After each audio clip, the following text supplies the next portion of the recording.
Hi guys. So hey, this is my first reading life video, the beginning of a long series, I hope. So I'm going to be talking to you every week about what I'm reading, what I've been reading, and if I like it or not, and why, if I can recommend it to you or not. So this week I actually had 2 book clubs at my library. I used to be in 3 book clubs, so we'll see if I can get back up to 3 book clubs. I'm not sure, but that was before the pandemic. And then during the pandemic, I think like a lot of people, I had real trouble reading. I just could not concentrate. I could listen to audiobooks if I was doing something else, but I really could not just sit down and read a book and not think about all the craziness happening in the world. So now it's 2023. The pandemic is officially over. Not really, but mostly, I guess. And I have gotten back into reading slowly. I used to read like over 100 books a year and easily. And so it's been hard for me to kind of get back into that and not feel like I have to hit some number goal. But yeah, I'm not doing that yet anyway. I'm just trying to enjoy reading. So what did I read this week? Well, the first book I read was for my mystery book group. Oh, and I have to show you, I'm wearing my special book club t-shirt. It's kind of weird. She's holding a book and a spiked bat, but I think it's funny. I bought it at an art show, an art festival. So yeah, book club. Woo! So yeah, the first book I read for my mystery book group was called The Violin Conspiracy by Brendan Slocum. And he's getting a lot of attention now, which I think is great because I think he's really a good writer.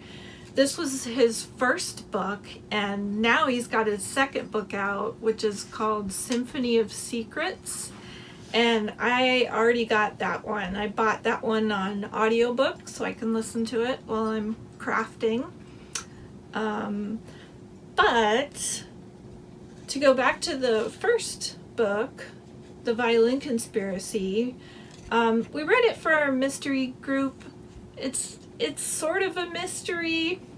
Well, let me tell you the plot. Okay, so it's about this young black guy who gets very into playing violin. He loves playing the violin.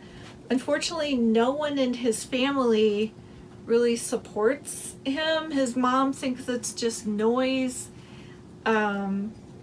His grandmother is very supportive of him, and they actually have a family fiddle that her grandfather played. I think that's right. Her grandfather or her great-grandfather, something like that. Pop, that's what they call him. And he used to play this fiddle, and it's been sitting in his grandmother's attic for who knows how many years because nobody in the family has been interested in playing it. And so now that Grandma Nora knows that he loves playing the violin, she gives him this violin. Well, he finds out later that it's actually a priceless Stradivarius violin, which makes everybody in the family go nuts over money. They all want to sell it and get money. Fortunately, Grandma bequeathed the violin to Ray, so he's keeping it because he's playing it. And he kind of gets shot into celebrity stardom once it's discovered that he has a Stradivarius. and he's very good. He's like a world-class player, and so he is preparing to go to the Tchaikovsky competition in Russia and play there. And about a month before he goes, his violin gets stolen. And so the mystery is like, who stole it? Will he get it back? Will he be able to go to the competition? You know, that kind of thing. But really, that's just kind of a framework for the bigger story, I think, which is Ray growing up playing violin and his experience of racism, because there are very few black men or women, for that matter, people of color in classical music, in orchestras. There's like 2% of the people in orchestras around the world are people of color. So he's definitely a minority in this group. And so he finds it very difficult a lot of times to get past this idea that people have that a black kid can't play violin. So it's not only racist, it's very elitist, the whole community of classical music soloists, and just the whole classical music community is pretty elitist. And so he runs into a lot of roadblocks along the way. And we see him from the time he's about 9 is when he starts playing, until he's in his early 20s, I think, when he's going to this competition. Maybe he's 21. I can't remember for sure. But anyway, yeah, we get to see him develop his skills over several years. And we see the whole backstory of, you know, where the violin came from, and who he found that supported him in his endeavors to play classical music. And so he does find a couple of people. One of the people is Janice, and she's a judge at, I think, the first competition that he enters. And she sees potential in him, and so she supports him and kind of guides him. He ends up going to college. He, you know, makes lifelong friends in this community, and he finds a girlfriend. And so you know, there's kind of a short list of suspects who they think might have stolen the violin. There's the people that were physically there when it was stolen. So there's his girlfriend. There's the maid that brought room service. And then there's some other people, like crazy people. There's the Marxes, who originally owned the violin. Their family did, and that was when they owned Pop, as in he was their slave. And so now they're trying to claim that that's their violin, and oh, thanks for taking care of it, we'll take it back now. And Ray's not having it. His grandmother said the story was that Mr. Marx, whatever generation that was, he gave the violin to Pop because he loved the way Pop played it. And he played it for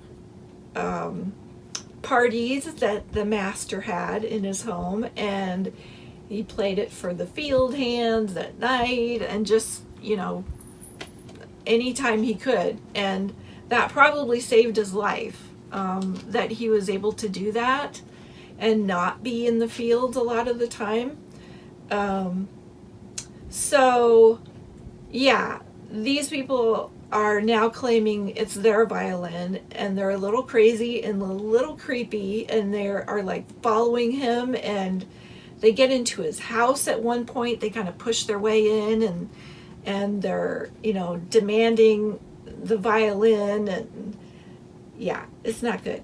So I can't tell you if he gets the violin back, but along the way, it's a really great adventure. It definitely opened my eyes, especially after I read the author's note in the back, where he talks about how this story is very much based on his own life, growing up playing violin. So it's very biographical. Brendan Slocum is a teacher now. He teaches music. He still performs sometimes, I think. I think he has his own band too. But he tells of several incidents in the book where he experiences racism, and how those were straight out of his own life. And there's just some really yucky stuff that happens. And I remember when I first read it, I thought, oh man, I hope this didn't actually happen to the author, but I guess I wouldn't be surprised if it did. And yeah, some of the really worst incidents are straight from his life. So it was an education, definitely. But he's also a great writer. He's very good at describing that feeling of flow when you're playing music. And I used to be in music. I played drums in high school and junior high, and I was in a drum and bugle corps, so I have some experience with music. And that feeling you get when you're not paying attention to anything else, you're so focused on the music, and you love the music so much, and you feel this passion for it, and it's so exciting to be able to play it the way, you know, you feel it's meant to be played, and when you get it right. So yeah, he's really good at describing that. And he said that he actually had to rewrite a lot of the book because he had non-musicians read it and realized that they didn't know what he was describing, because he was using kind of all the jargon, you know, about how he holds the violin, how he plays it, the bow, the strings, just all the different things that go into playing a violin piece. Yeah, he was using jargon to describe it that non-musicians would have no idea what he was talking about. So he had to go back and rewrite it, but he did an excellent job. He really captured that feeling and that excitement of playing music, and listening to it too. You know, I was a classical music geek when I was in high school, and I even wrote a research paper in my English class, in my honors English class, about one of Beethoven's symphonies. So I was really into that music, and I listened to it a lot. And when I was reading about these pieces in the book that Ray is playing, I went online and found that there is actually a playlist that someone has put together of most of the pieces that Ray talks about that he's learning to play. And yeah, there was some amazing performances online that you can find, you know, just on YouTube. I will link to that playlist in my description box so you can find it. But I mean, wow, the hardest one I think is a Tchaikovsky Violin Concerto, which I recognized. I was surprised. I recognized it when I listened to it. So at some point I must have learned it. I don't know if I played it in band. I doubt it, because I don't think anyone in our high school band would have been able to play that. the soloist part. So in the YouTube video, Itzhak Perlman is playing it, and it's like a half an hour long, and I just kept thinking, how does his arm not get tired? You know, that must take some upper body strength to build up that stamina, if nothing else. And so yeah, it was really exciting, you know, not just to read the book, but to like go down this rabbit hole of classical music and listen to these beautiful pieces played by these really talented, world-class violin soloists. So yeah, I really recommend this book highly. I thought it was well written, interesting, took me to a place I was not expecting, and that's why I bought his second book. I think he's really going places. I'm excited to see what he does next. So thumbs up for The Violin Conspiracy by Brendan Slocum. So the other book I want to talk about, I actually have here. I don't have The Violin Conspiracy because it was a library book, and there is a long waiting list for it. So I had to give it back. Sad. But I do have the other book that I read, and it's called Ducks, 2 Years in the Oil Sands by Katie Beaton.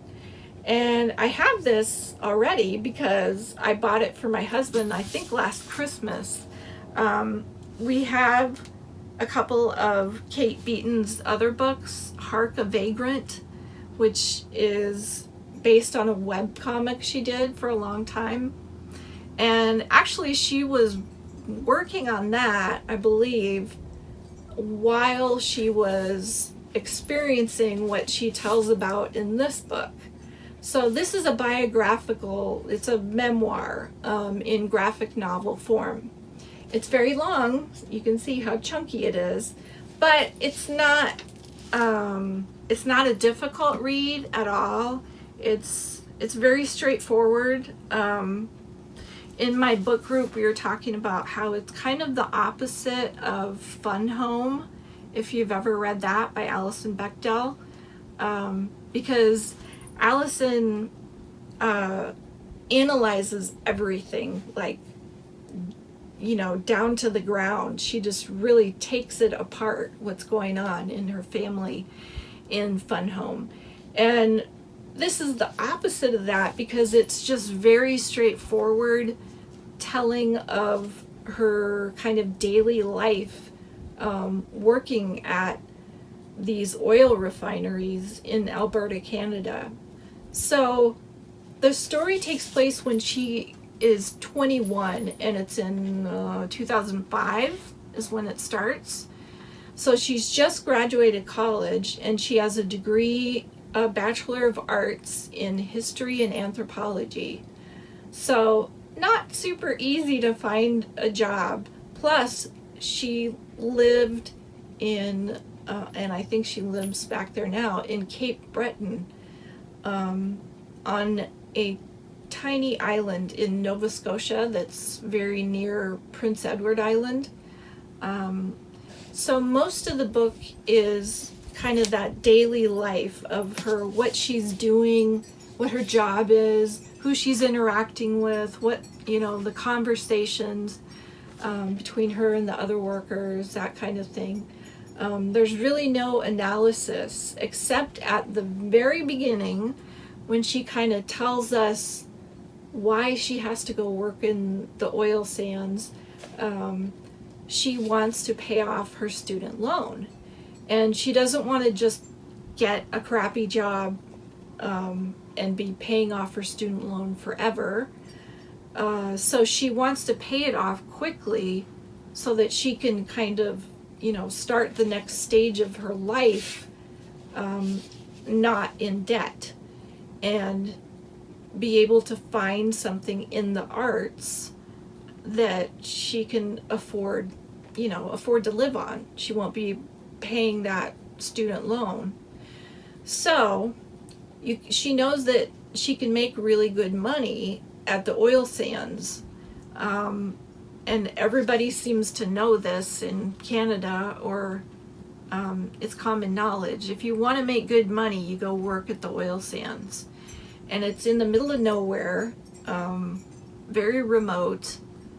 And so it's very isolating. And so after that little introduction of just a few pages, her talking about, where she lives and how when she grew up, she kind of knew or was told that to have a better life, she would have to leave home. Like to go make money and then come back home, although a lot of people who leave never come back.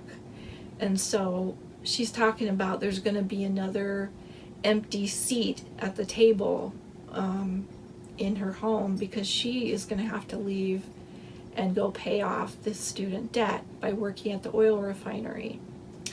So then we jump right into her leaving home after she's discussed this with her parents, and they don't really understand. Like, they think, okay, you have a degree now. This is what you went to school for, to go get a good job, right? And she's trying to explain to them, no, I have to pay off this debt first, because she wants to work in the arts and, hopefully like at a museum, I think is her goal at that point. But she's got to get out of this debt first.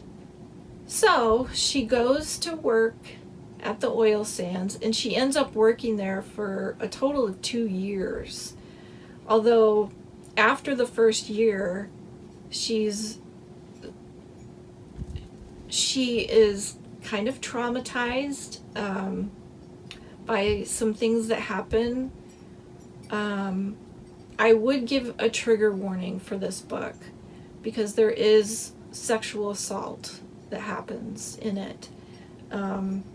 She doesn't go into great detail or anything. In fact, it's kind of sad that it's the absence of detail that makes it stand out.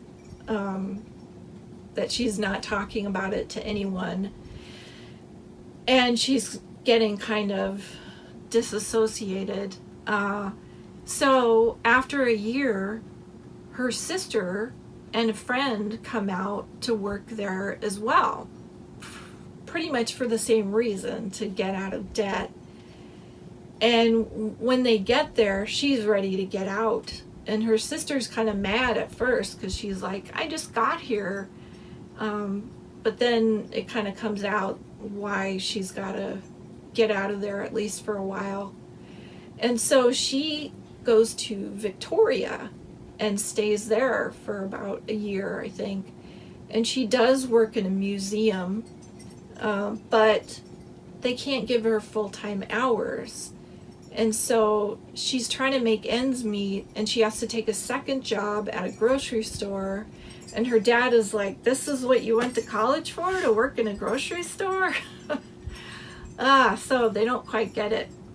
But then she can't make her loan payments. So she calls up the loan officer and tries to talk to them about making some adjustment or something. And they can't help her at all. And she's like, even though I paid off half of the full loan last year, and they're like, yeah, that was great.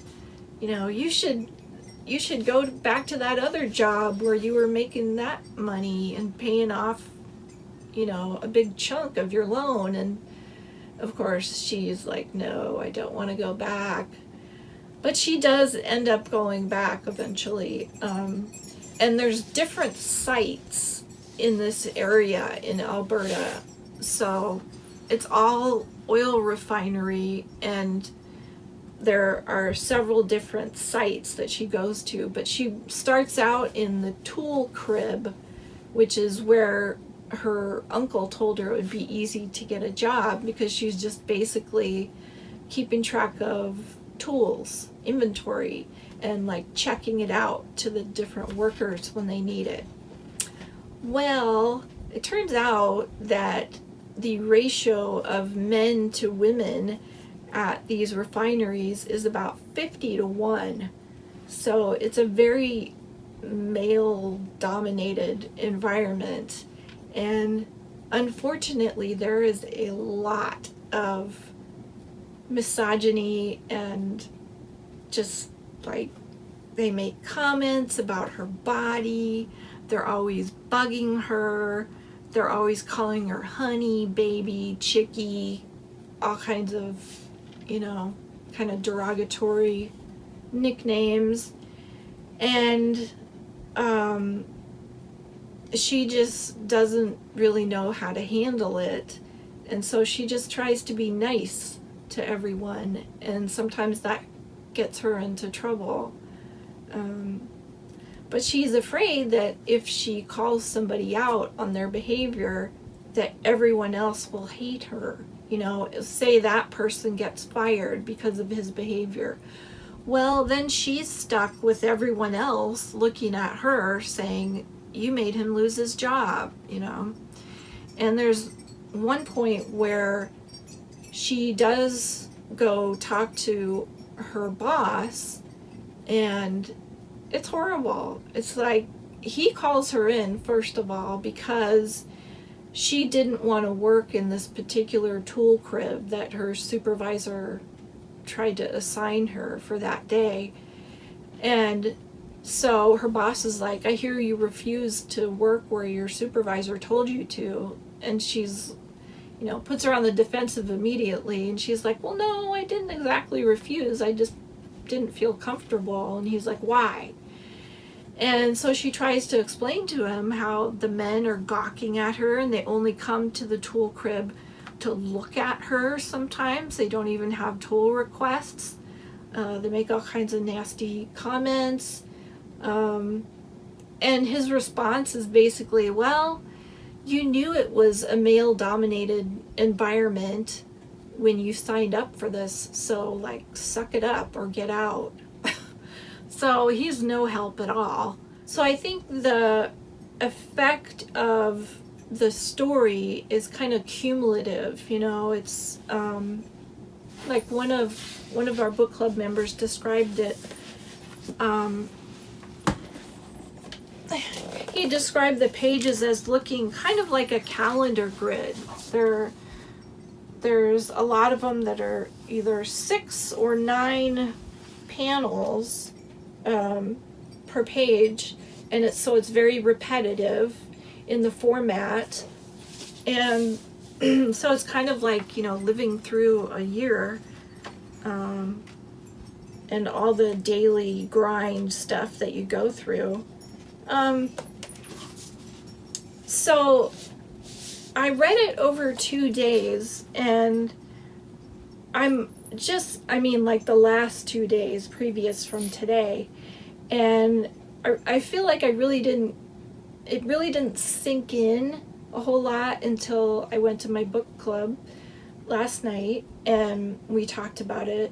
But it just seems very factual at first, and that there's not a whole lot else going on. But the more I go back and read it, because I was going back looking at certain passages, the more I realize there's levels. She's not just talking about the male gaze and the microaggressions. She's also talking about the environmental damage that the oil refineries are creating on the land. And she also is interested in the wildlife, because there is wildlife around this area. It's remote, and even though it's got all this industry, there is wildlife around. So there's an area where they have buffalo, and then there's another area where the ducks come, and that's where the title comes from. She's kind of like a duck. She is vulnerable because she's a woman in a very male-dominated community, and management thinks they know They think they have policies in place that will protect women, but really they're just paying lip service, kind of like the way they are handling the ducks, because they don't want them to go in the tailings pond where all the nasty runoff goes from the oil refinery process. So they have some kind of gunshot system that supposedly is going to scare the ducks away. And, you know, the workers, even Katie knows, like, that's not going to work, is it? And her supervisor says something to the effect of, you know, I'm just following orders, or they must think the ducks are pretty stupid. At one point, management has them put up a scarecrow to frighten the ducks away. Yeah, that's not going to work either.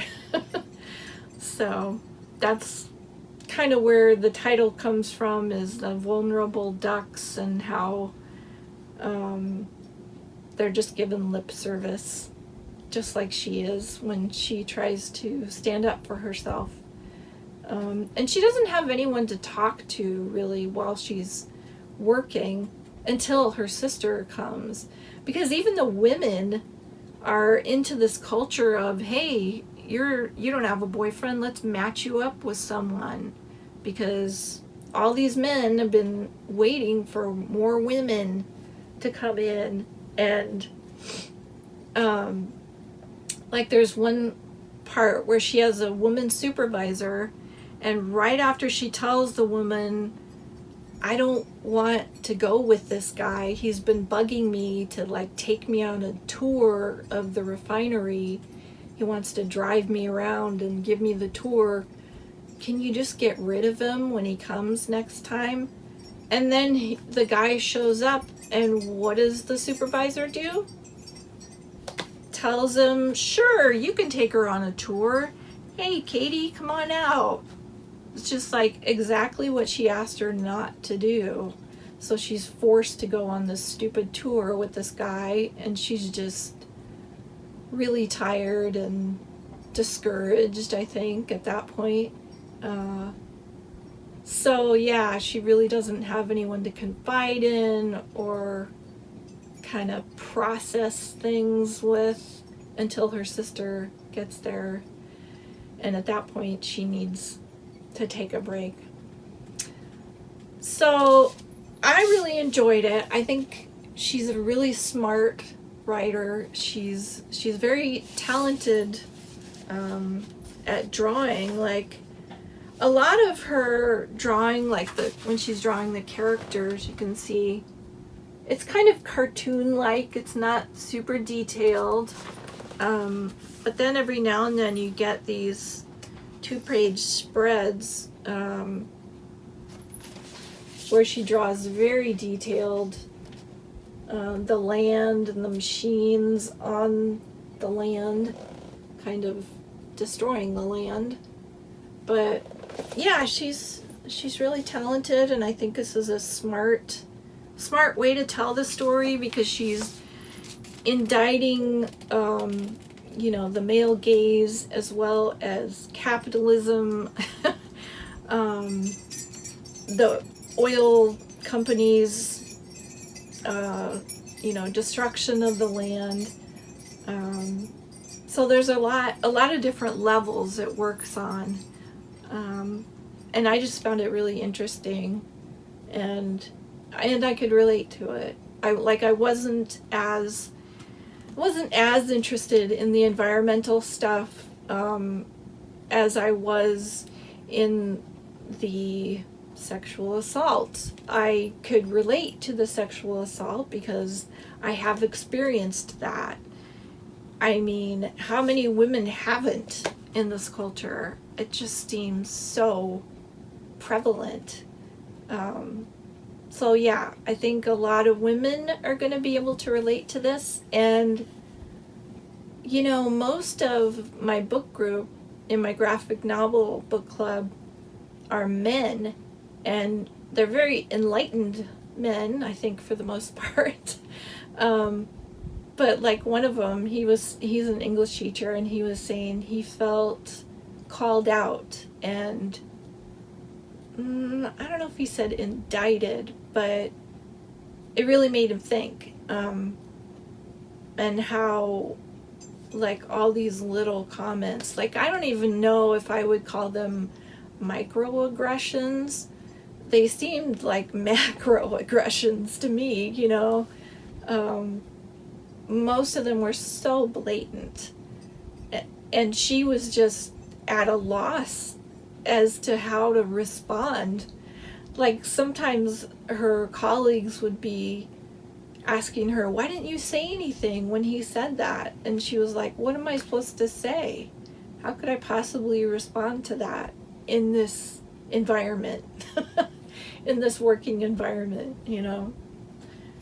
So yeah, I thought it was really well done. I like all of her books.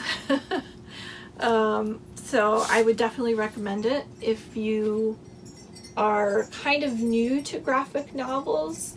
This might be an easier one to tackle. It's not, you know, superheroes and capes and fights and all that. It's very easy to read. I mean, these are the typical panels, people talking to each other, things happening, but not any huge things happening, you know. There's a few accidents that happen, but they're off the page. You don't see them happen at all. You just hear about them and you hear how people react to them, that kind of thing. So yeah, I would give this one a thumbs up too. So 2 really good books this week. Yeah, I think that's about it for this week's Reading Life episode. And I will see you guys next week with 1 or more new books. Okay, thanks for listening. I hope you guys enjoyed it. I'll see you later. Bye.